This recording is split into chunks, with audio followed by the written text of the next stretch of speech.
They said no one could hit the shot until she fired from 2 miles away.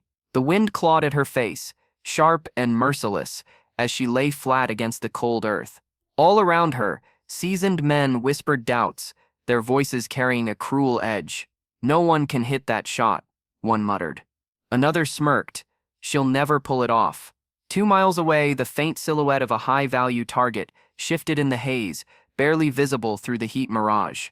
Every eye on the ridge was watching her, waiting for her to fail, and deep inside, a voice she had battled her whole life whispered the same thing.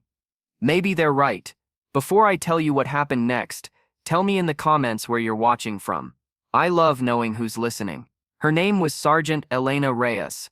To her comrades, she was the rookie.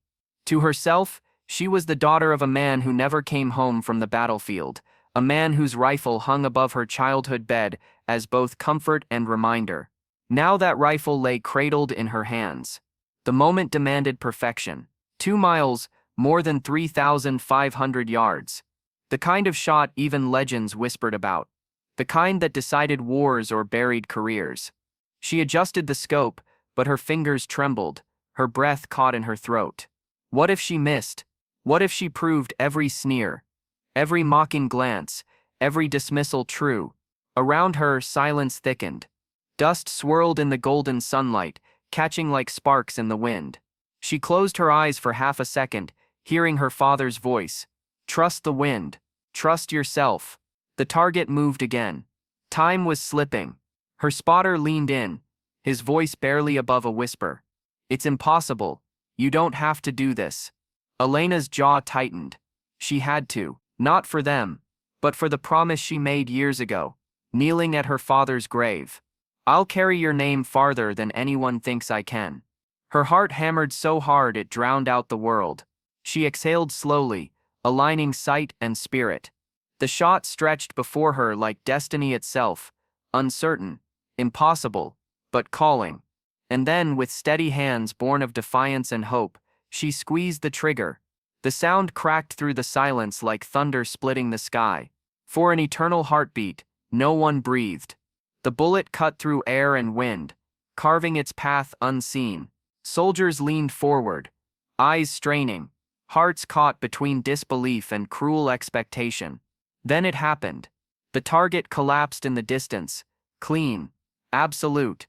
A murmur swept through the ranks, like a rising storm, disbelief giving way to awe. A man whispered, "No way." Another shouted, "She hit it."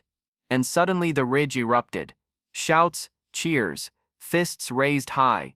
But Elena didn't celebrate. She lowered the rifle gently, her hands trembling now, not from fear, but from release. She thought of her father, of every night she cried herself to sleep, of every time she was told she wasn't enough.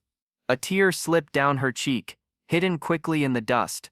And yet, even in triumph, a question lingered in her chest. Was it right to take that shot? She had ended a life from miles away, unseen, unchallenged. Some called it justice. Others would call it vengeance. In that silence, Elena carried the weight of both.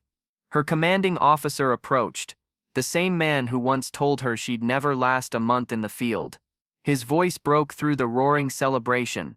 "Sergeant Reyes, you just made history." She looked at him, eyes steady, and answered softly, "I didn't do it to make history. I did it to keep a promise." The ridge grew quiet again, but this time with respect. Soldiers who once doubted her now stood taller, pride reflected in their faces. Not because she proved them wrong, but because she proved what was possible. Because courage isn't about certainty. It's about the moment you choose to try when the world says you can't. And kindness doesn't vanish. It waits, and it finds its way back. The wind that had clawed at her face earlier now seemed gentler, almost like a hand brushing away the dust of doubt. The same earth she lay upon felt less like burden, more like belonging. The same sky her father once looked upon stretched endlessly above her, as if whispering back, "You carried my name farther than I ever dreamed." If this story moved you, share your thoughts below. And don't forget to subscribe, because stories like this remind us that even in the harshest battles, hope, and courage always find their mark.